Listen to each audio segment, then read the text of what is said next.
Hey there, my name is LaserDude99, and I'm here to review the Spider-Man TV show.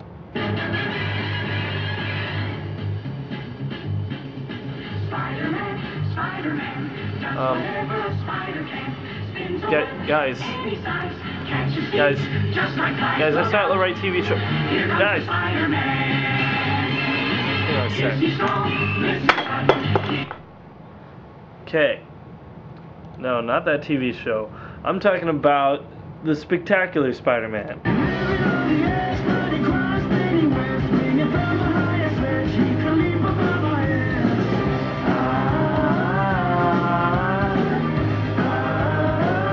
You guys know what I'm talking about. Okay, this is my Spectacular Spider-Man review. What's up? As I said, LaserDude99. Okay, now let me just say right away, I absolutely love this show. I think it is the best cartoon show on television right now. Because nothing goes against the Batman animated series. I'm sorry to say. You just can't beat it. It doesn't work. But on cartoons right now, the Spectacular Spider-Man is the greatest show. Guys, hang on a sec. Thank you. Yeah. Okay, so what do I like about it? Well, let's see. When the season started out, with I like the way it started out, because most shows, when they start out, they go again. They start out with a big villain, you know, the big episodes are the first ones and the last ones. But the first episode was actually, it was Vulture, which is not really a, well, I think he's kind of well known, but he's not really that well liked. It's not like, oh boy, Vulture, but it was done well. Even though Vulture isn't really an interesting character, it was still a good episode. Because the thing I really like about this show is because it focuses just as much on Peter Parker's life as it does as Spider-Man's. You know, like previous shows didn't really do that. Well, not all the previous shows, but they only really focused on the superheroes world. They didn't focus as much on Peter Parker's world. They really do this in this. They really do it in this show, and it's really done well. I mean, like, I find the best things about Spider-Man is he's a normal kid and he has troubles. Check, they got that. Like, he went through relationship troubles where he went with Liz Allen, and then he realized he really wanted Gwen Stacy, and there's a whole thing there where he's like, oh no, and he has relationship troubles. That's good. That's one good thing about Spider-Man. Number two, he has to be funny. Let me pause just a quick sec. Not trusting. Screw. Cool? What you call me? Lightning Bud? No, not that.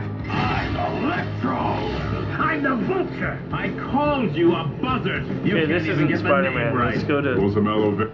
Call me Rhino! Appreciate the help, fanboy, but you're not pretty enough to say twice. She has a wonderful personality. Don't go all emo on me, bro. Call me Okay, sorry. I chose a wrong clip to choose for this.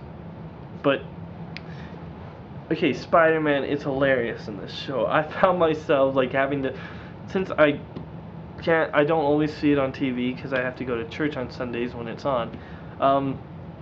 I've seen them all on YouTube, and I find them absolutely hilarious. Like, there's this one time where, and even when he's serious in his head, where you can hear him thinking and he's serious, he's still funny on the outside. There's this one clip in when he's fighting the Lizard, where he's thinking, oh, I gotta stop Dr. Connors.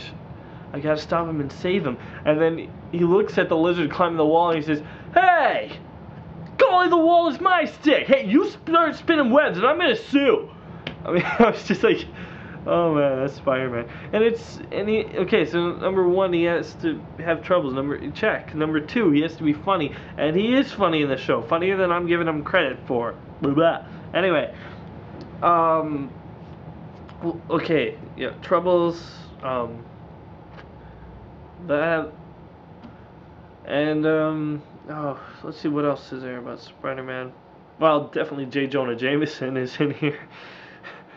In the more recent episode, there was this one part where Spider-Man's testing out this new cell, right? And then the Green Goblin comes out, everything goes messy, and then Spider-Man puts down all the criminals, and then Captain Stacy's like, well, Spider-Man stopped all the criminals. Well, good job. And then J. Jonah Jameson's like, they're all in cahoots together. I know it, they're all working together. And he's like, oh, to what end? And he's like, to raise my blood pressure. I love J. Jonah Jameson is always great, and in this he is too. The thing about this show that's really been like amazing, that hasn't been done in a long time in a lot of TV shows. This show really hasn't had a bad, horrible episode. Not like the only thing that comes close is the Kraven the Hunter episode, where Kraven wants more power, so he gets some stuff injected into him and he looks a little bit like a cat.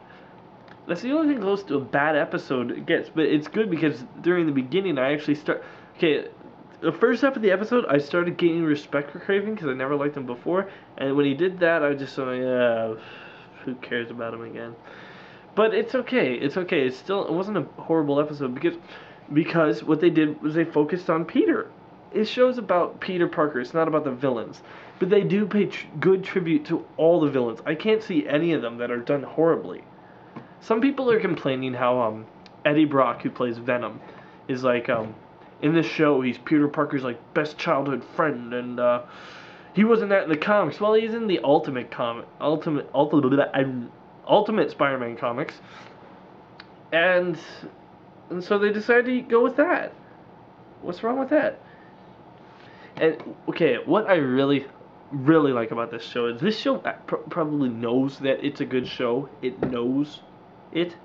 So what they've done is they've taken basically from the comics, because people who don't know comics are so confused when they get into comics because they think that, number one, Mary Jane was always his first love, and since they saw Spider-Man 3, they know there's a Gwen Stacy. They think she came after. But no, that's not how it happened in the comic. She was Peter Parker's first love, and then it moved on to Mary Jane.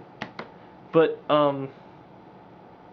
back onto Top Gun. I love how they're not actually having Peter Parker fall for Mary Jane. They went on a date, and as I like how they did the little thing in the comics.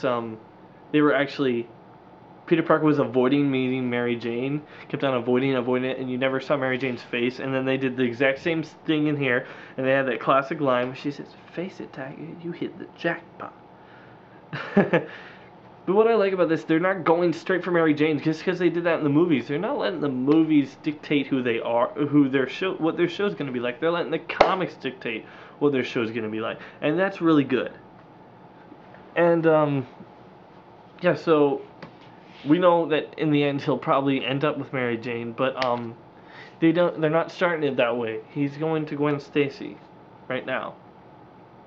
And who knows, the 4th season he'll probably start.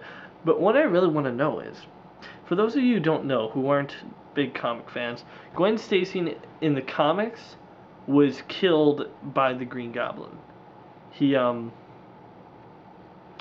or so they say. What happened was he kidnapped her.